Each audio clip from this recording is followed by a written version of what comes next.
Наран мандах халахын гол менингийн талаас наран жаргах алтай таван богд хүртэл үнийн цэнхэр говоос өргөн сэлэн хүртэл ард түмэн маань бидэнд юу хэлж, юу захиж, бас юу шаардаж байсныг би та бүхэндээ цөөхөн хэдэн үгээр багслан хүргье. Ирэх хэрэгчдийн ард түмний амьдрал сайхан байгаа. Улс орон цэцэглэн хөгжиж байгаа гэсэн албан тасалгааны цонхоор харсан дүгнэлт амьдрал дээр бодитоор эсэргээр байна гэдгийг онцлох хэрэгтэй байна. Өргөн хэрэглээний бараа бүтээгдэхүүний үн нэмэгдэхгүй, цалин нэмэгдээгүй, цалин дэтгэврийг нэмэх шаардлагагүй, Улаанбаатарын утаа их байгаа ч хоргүй байгаа. Будаа үнэтэй бол лавшаа сайхан штэ гэж хэлсэн ерөнхий сайдын үгийг ард түмэн басамжлал, доромжлол хэмээн үзэж байна. Тэгж үзэж байна. Авдаг хэдэн цалин дэтгэвэр нь цаас болон хувирч байгааг ард түмэн нэлэнхүүдээ ярьж байна. Мах гурлаас ахуулаад өндөгний үн хүртэл нэмэгдсэн байна. Та бүхэн энийг харж байгаа бах. Энэ бол өндөг. Ерөнхий сайд өндөг бол тансаг хэрэглээ гэж хэлсэн. Тийм ээ? Та бүхэн санаж байгаа. Би ерөнхий сайдаас нэг зүйлийг асууя гэж бодож байгаа. Тансаг хэрэглээтэй тэтгэврийн нэмээ хэдэн бор ачийнхаа хоногийн хоолыг залгуулах гэж хөхөө өвлийн хүүтэнд ачкинсан жавраар гадаа гудамд чансан өндөг зараа зогсож байх уу? Энэ тансаг хэрэглээ мөн үү гэж би ерөнхий сайдаас асуумаар байгаамаа. Өнөөдөр Монгол улсын эдийн засаг энэ өндөг шиг эмзэг байна. Чанхан нислахад, алдаад унгахад хагарчаар ийм эмзэгхэн эдийн засагтай болсон Монгол улс. Засгийн газар Монгол банкны алдаатай бодлогоос болж валютын ханш эрс нэмэгдэж Монгол төгрөг цаас болгон хувирсан гэдгийг та бүхэн мэдэж байгаа. Өнөөдөр энд би та бүхэн нэгдийн доллар, энэ нэгдийн Америк долларын нэгдийн дэвсгэрт 17 бодол Монголын нэг төгрөгтэй тэнцэж байна. Нэг төгрөгтэй тэнцэж байна. Энэ 17 бодол нэгдийн дэвсгэрийг нийлүүлж наах юм бол 18 метр квадрат цаас болж. Өнөөдөр 100 айлын барилгын дэлгүүрт 18 метр квадрат ханын обой дунджаар 30 мянган төгрөг хүрсэн байна. Монгол төгрөгийн ханшийг ямар болгосноо эрх хэрэгчид одоо харах цаг болжээ. Харах цаг болсон байна. 2 жилийн өмнө 1 кг хавдаг байсан үнээр өнөөдөр 1 кг цовдааны набор гэдэг 5 сулын цуглуулга авч хүрэхгүй төрсөн байна. Ард түмний бодит амьдрал өнөөдөр эдийн засаг ийм байгаа гэдгийг эрх хэрэгчдэд бас ард түмэн хэлж өгөөч гэдгийг бол бид бүхнээр уламжилж үг дайсан юм шүү гэдгийг. Тийм учраас энийг өнөөдөр энд албан ёсоор хэлж байгаамаа.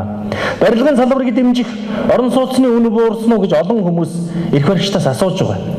Яг 1 жилийн өмнө метр квадрат байрны үн дунджаар 900 мянгаас 1 сая 500 мянга байсан бол өнөөдөр сая 200 мянгаас байршлаас хамаарат 2 сая 500 мянган төгрөгийн үнэтэй болсон байна Улаанбаатар хотод. Орон сууцны үнд өгчөржүүлэх засгийн газрын бодлого эзнэн олоогүй. 8% ипотекийн зээлд хамрагдсан 20 мянган хүний зөвхөн 10% нь л анх удаа шинээр байраа авч байгаа. Бусад үлдсэн 18 мянган орчим хүний нь бол 2 дахь удаага, 3 дахь удаагаан байр худалдан авч байгаа хөрөнгө жилээтэй бэлэв энчинтэй хүмүүс байгаа гэдгийг судалгааны дүн бас харуулж байна. Эрх хэрэгчид ядууралтай дайн зарлсан, авилгатай дайн зарлсан, Улаанбаатарын утаатай дайн зарлсан. Энэ олон дайн хэдий болтол үргэлжлэх юм бэ гэж ард түмэн эрх хэрэгчдээс асууж байна. Утаатай дайн зарлах нэрээр нүүрсний шахааны бизнес хийдэг. Үнийн хөөрөгдөлтэй дайн зарлах нэрээр 3 их 80 төгрөгөөр цөөхөн эрх хэрэгч сайдуудын хэдхэн олигарх компани халаасыг түнтэлгсэн. Энэ 3 их 80 төгрөг гэдэг ямар хэмжээний мөнгө болохыг та нар мэдж байгаа. Энэ 3 их 80 төгрөг гэдэг бол бүтэн 4 жил 6 сарын хугацаанд сар бүр Монголын бүх ард түмэнд 21 мянган төгрөгийг олох хэмжээний ийм их мөнгийг өнөөдөр үн докторжуулна гэдэг нэрээр салхинд хийсгсэн байна. 1 жил 6 сарын хугацаанд. Энэ их мөнгө хайцсан бэ гэдгийг өнөөдөр бид нар ерөнхий сайдаас, хөгжлийн сайдаас, сангийн сайдаас асуух цаг нь болжээ. Энэ их мөнгө хайчваа гэж. Ардын нам 2003 онд Оросын холбооны улсад төлөх 11 тэрбум Америк долларын их хөрийг тэгэлсэн.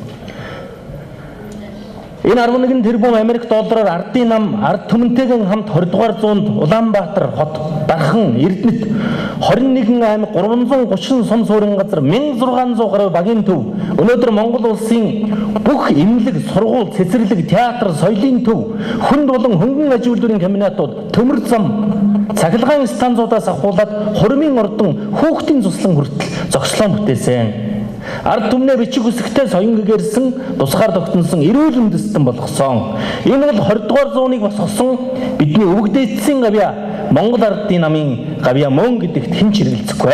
Хэн ч хэрэгэлцэхгүй. Гэтэл өнөөдөр энэ бүхнийг зогслоосон энэ их өрийн тал хувьтай тэнцэх буюу 5 тэрбум Америк долларын Чингис вон тэмээх өрийн босгож 1.5 тэрбумыг нь ямар ч хяналтгүй зарцуулж эхэлсэн байна.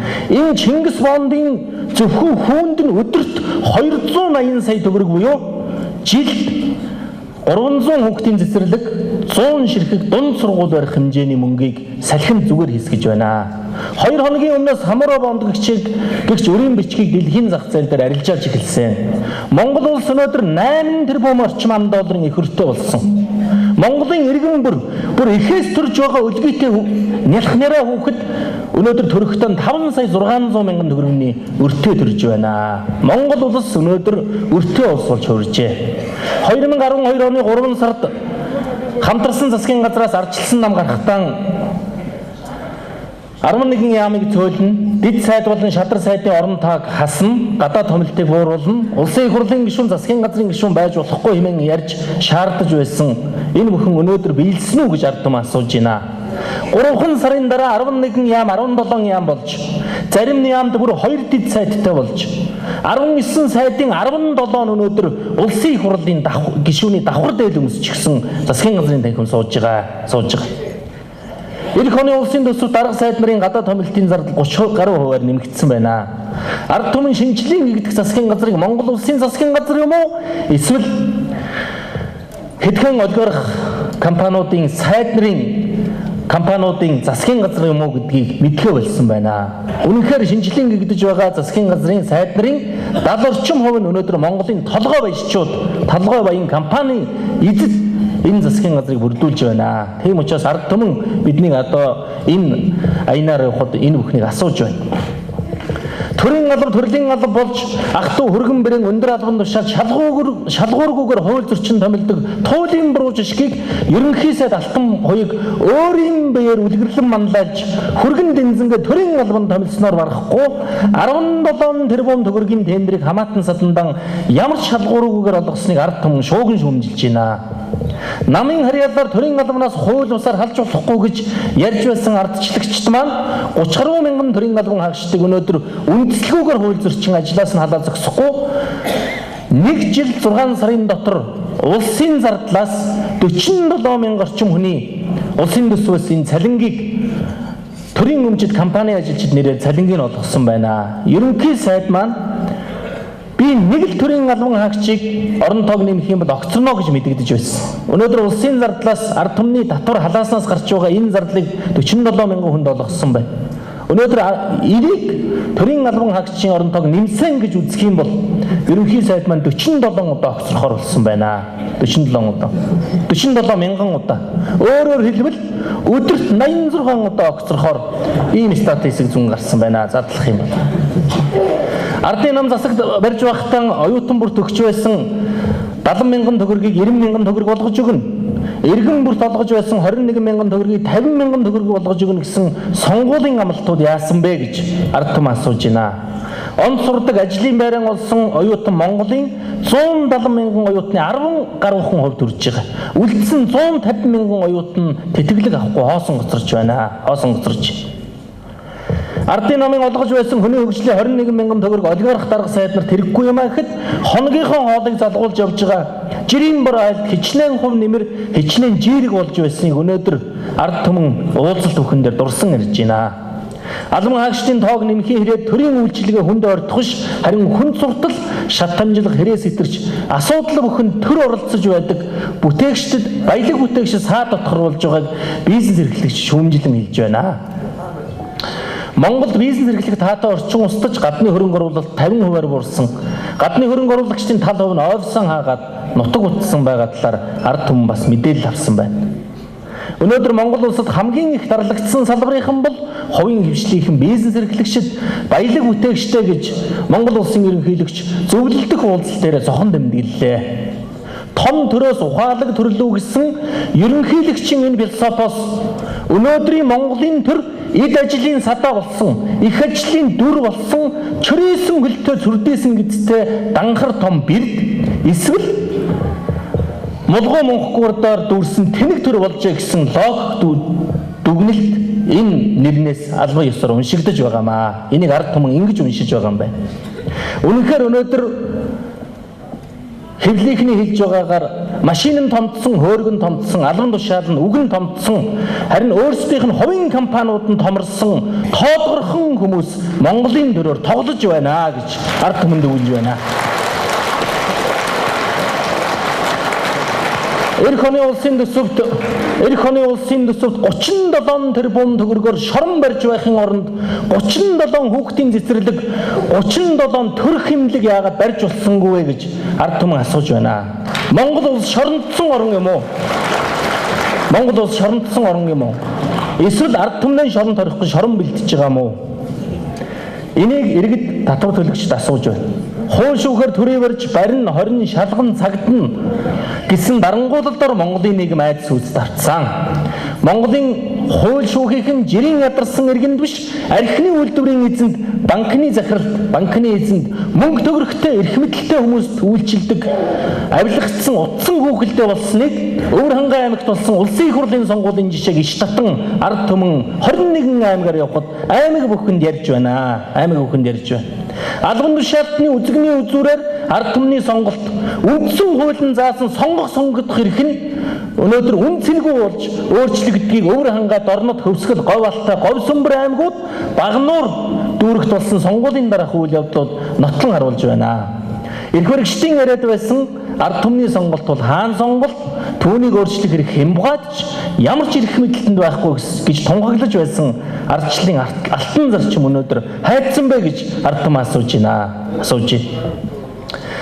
Дэлхийн ардчлалын төлөө насан туршдаа цогтой тэмцэж буй Мьянмарын ардчлаг шатагта Ан Сан Сүү Чи Монголд ирээд буцахтаа Монголын ардчлалыг дүр эсгсэн ардчлал дарангуулаас аюултай хэмээн дүгнсэн үнэнд нийцж байна хэмээн олон түмэн шууган ярьж байна. Хит шунсан хүнд төрийн жолоог бүү атгуул гэсэн эзэн Чингис хааны үг юутай үнэн блэ? Энэ үг өнөөдөр амьдрал дээр нотлогдож байна. Ерөнхийлөгч маань Монголын төр мунхаг төр болсон гэдгийг өөрийн илтгэлээр нотлсон. Монголд өнөөдөр ухаалаг сайдарга нар, ухаалаг төрийн албан хаагч усагаар мэт хэрэгтэй болжээ. Үнэнхээр ухаангүй, өнхөөгүй засгийн газартай хариуцлага тооц, сөрөг хүчнийхэн үүргийг биелүүл гэдэг энэ шаардлагыг ард түмэн уулзалт бүхэн дээр биднэрт хэлж, тавьж бас шаардаж байсан юм аа. Ухаангүй, өнхөөгүй сайд нартай хариуцлага тооцох нь ухаалаг төрлөөд өгөх эхний нэг алхам гэж бид бас ойлгож байгаа. Монголын эдийн засгийг хүнтэй зүйрлэх юм бол өнөөдөр сэхээний орон дээр тусал залгуулаад хэвчиж байгаа өвчтөнтэй адилхан болсон байна. Өөрөөсөө ичиг үйлчилгээтэй нэг нь улсын их хурлын гишүүнээсээ сайн дураараа огцорч хариуцлага хүлээе гэдээ байхад олонхороо хүч төрөн авч үлдэж байгаагаас нь харахад эрх баригчид өнөөдөр хариуцлагын үүрх нь байтугай ухамсарлах чадвар ёсортхон сэтгэлж удаггүй гэдг нь харагдаж байна. Энэ бол Монголын ардчлалын түүхэнд урд хожид байгаагүй ичгэвтер үйл явдал боллоо хэмээн ард түмэн бидэнд бас орон нутгаар явж байхад хэлж сануулж байсан юм аа. За ингээд эх орны өнцөг улам бүрт хаанч утсан энэл үгсийг иргэд сонгогчид бидэнд хэлж тааж байсныг та бүхэндээ дуулгахад юм байна. Өөрөөр хэлбэл өнөөгийн эрх баригчид улс орноо удирдах чадахгүй төр засгийг дампууруулж гүйцлээ гэсэн дүгнэлтийг 21 аймаг 9 дүүрэгт Монголын ард түмэн иргэд сонгогчид хийсэн байна. Бид бүхэн энэ удаагийнхаа сарын аянаараа 21 аймагт орж 20 гаруй мянган иргэд сонгогчтойгоо уулзсан. Одоо эрх баригчдад хариуцлагагүй сайдуудаа хариуцлага тооцож алдаагаан засахгүй, аль эсвэл хайцаалан хамгаалж шинжлэн гэгдэг энэ засгийн газраа шившгийн гэгдэг засгийн газар болох уу гэдэг хоёр сонголтын өмнө зогсож байна. Монголын ард түмэн Монгол төрд завшилцал биш зөвшөлтсөл хэрэгтэй маа гэдгийг бид энэ аяндын үр дүнгээс ухаарч ойлгож байгаамаа. Тийм учраас ардын нам ард түмэн та бүхэнтэйгээ хамт хадуурсан төрд хазаар болж, даварсан эрх баригчдад даруулга болж, ухаан муутай сайднарт ухаар сануулга өгч хариуцлага тооцсон ажиллах болно гэдгийг та бүхэндээ энэ эндэр дээрээс хариуцлагатайгаар мэдэгдэе. Анхаарал тавьсан явдал баярлалаа.